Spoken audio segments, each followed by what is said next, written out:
Welcome, Breion Rollins here, and if this is your first time joining us on this channel, we appreciate you being here. Just a little bit of background about me. Financial services professional, husband, father of two, girl dad at that, and really excited about what we're doing next. So if you're new to my channel, or if you've seen a few of my reels, or you've seen some of my LinkedIn content, maybe joined us on the webinar, today you'll get a full integration on what we've done as we've launched TRG Financial, the early part of here in 2026. We're excited about our aim and our mission. This will be the launch of our podcast, Teach, Reflect, and Grow. And if you have any questions, we'd love to hear from you at www.trg-financial.com. You can always send me an email. My information will be here below.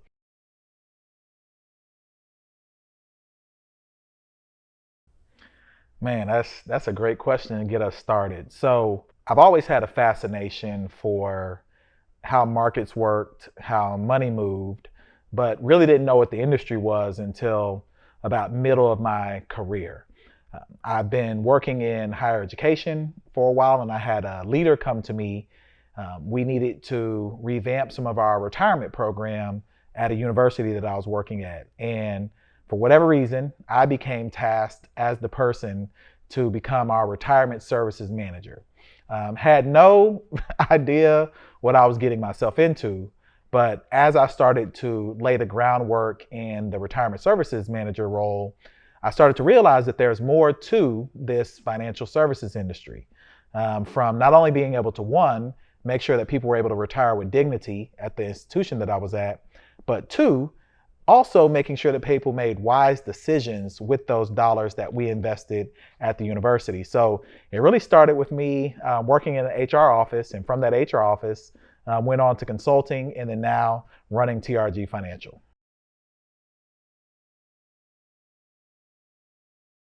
Yeah, for me, it's been more first, I would say, I'm grateful to even be in a position to where I have a financial services firm. Never in my wildest dreams could I imagine that I would be in a position to steward people's finances, help them reach their goals and retire and or save for the dreams that they have. But I've had a lot of people invest in me. I've had a lot of people believe in me and put me in positions where, quite frankly, where I may not even been as qualified, but allowed me to grow and learn. And as I built that muscle and that skill of being able to develop, my process in this financial industry, it was time for me to somewhat spread my wings. So I've worked with some great leaders, some great environments. I've worked for a great consulting firm prior to launching my own.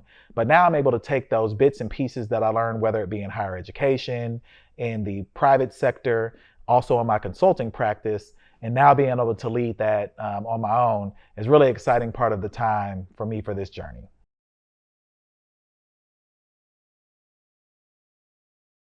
Man, pretty much everything has been a challenge, just quite frankly, but it's been a good challenge. The first thing I would say is just having the faith and belief in myself to launch and go out on your own.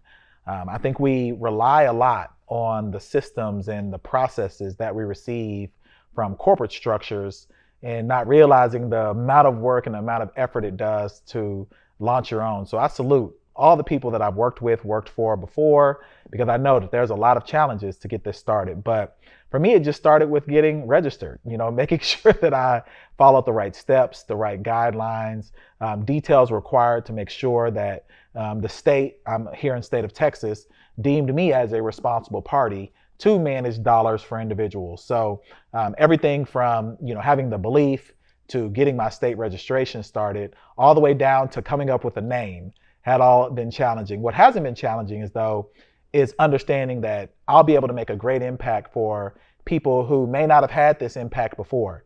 So a lot of people that have been starting to have conversations with me, it's their first time interacting with someone who's an advisor. So I'm happy to be a part of filling that gap, but at the same time working with people who are familiar with this process, familiar with what happens, whether institution or a personal client. It's been a great journey for me to be a part of. The challenges will be worth it, especially as we get further down the road, and really excited about where we're going next. Man, that's a great question there. The first thing I would say is that as we launched, we wanted to make sure that our clients are what matters first. Like that's the priority. And that's why I don't have an asset minimum. You don't have to come to me with $1 million already in the bank of transferable assets. We can just have a conversation and determine if there's a right fit for you. I also like to act in honesty and transparency because a lot of financial services sometimes gets a bad rap. There may be hidden fees or we use a lot of jargon.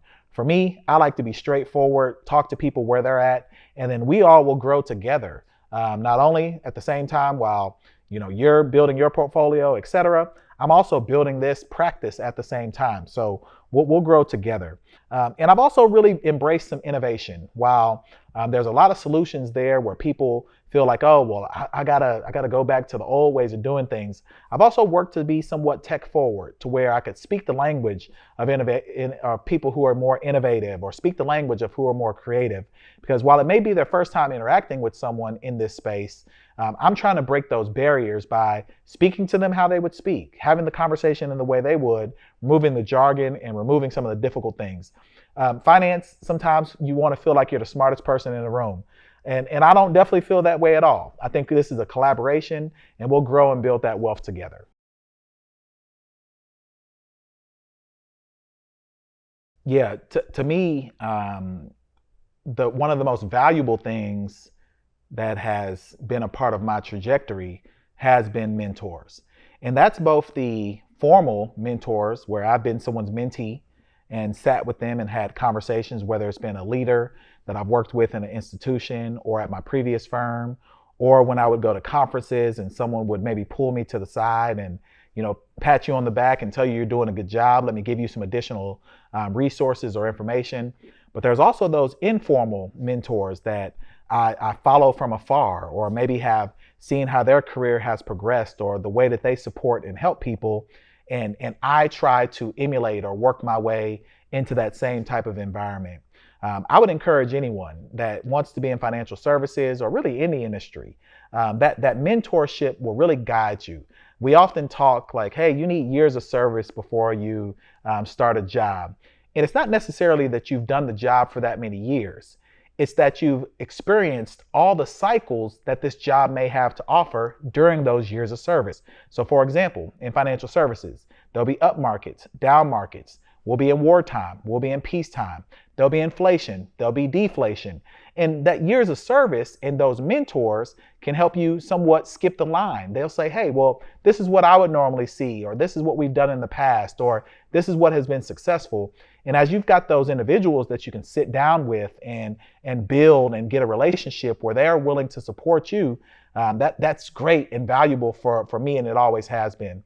But I would also encourage, if you're going for a mentorship opportunity, make sure you're offering some value as well. So for me, I like to do video work. You're seeing some of this today. So often when I go out to work with someone, maybe as a mentor, I'll say, hey, let me film something for you, because that's something that I'm good at, that I'm comfortable with. Or, hey, let me sit down and maybe audit a meeting for you, write some meeting minutes, or be involved in that way, because you always want to do an exchange when you're working for mentors. But for me, I definitely wouldn't be where I wasn't today without a mentor.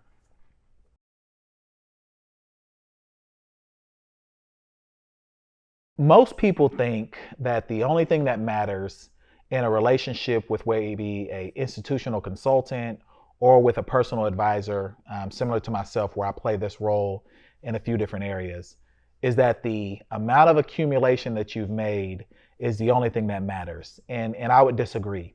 While it's extremely important, of course, we're not in the business of making sure that people lose money. That's not what we're here for. But we're also here for quality of life. So you've probably heard me talk, whether you've seen a video from me before or you've seen me do a presentation, we're talking about that quality of life to and through retirement. We want to make sure that there's some peace of mind. So we're not just considering what the dollar amount is in the balance of your account. We're also talking about, hey, were you able to take that vacation that you wanted to take? Were you able to get that child through college like you wanted to? Were you able to purchase that home like you wanted to? Were you able to have some form of comfortable living as you got closer towards retirement? Were you able to still visit with those friends and family as you would like to? Did you set up your beneficiaries in a way where it made you comfortable, as you know you were leaving a legacy for the people, potentially if you had an incident as you were going along? There are many things that matter in this service industry, not only just the bottom line. So while it's great, we want gains every year. We want to accumulate that balance. We want to be prepared for retirement. But we also got to think the whole of a person. And that's why when you look at financial planning, when we make a financial plan, we're taking a holistic view. We're looking at a variety of things separate of just the account balance that you have, because it's more to a person than just that account balance that they have for their retirement account.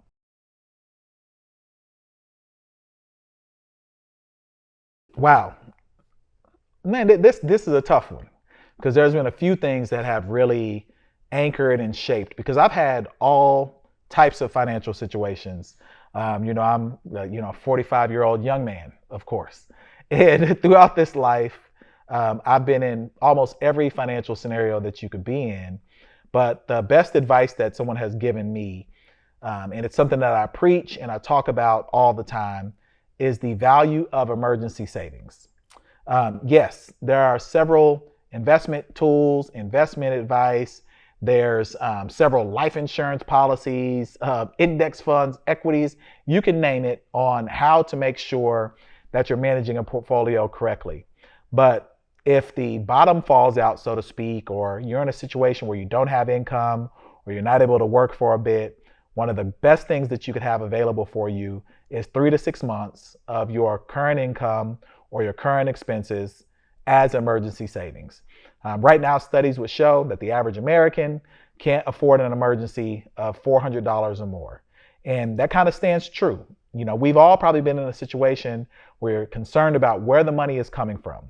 But that 3 to 6 months emergency savings was by far the best advice for me, because there have been periods of time where maybe I've been out of work, or income didn't flow as good as it should have, or maybe I've needed some additional help for a car situation or a refrigerator situation.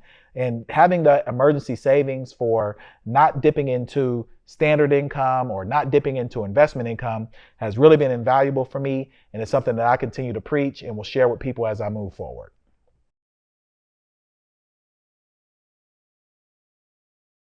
Man, so for me, if anything, I hope people feel like that we were able to allow them to build wealth in a clear, concise, and we educated them throughout the process. By nature, if I had my way, I'd probably be a school teacher. That's something I'm really passionate about, is teaching. So a part of TRG is we use the term teach, reflect, and grow. And that'll also be a part of the podcast series that the video that we're shooting today is launching. So really, if people were to sit down and said, hey, I had a great experience, or I was visiting with the folks over at TRG, they'll feel like they were taught something, where they learned it. It wasn't just that I was giving them advice. They really were anchored in on the information they received. We were able to reflect on that information, share, visit, come up with collaborations together. And then we also were able to grow those assets, because we want to have clarity today and then wealth tomorrow. If you enjoy this, join us again. Subscribe, like, and we'll have more conversations like this moving forward.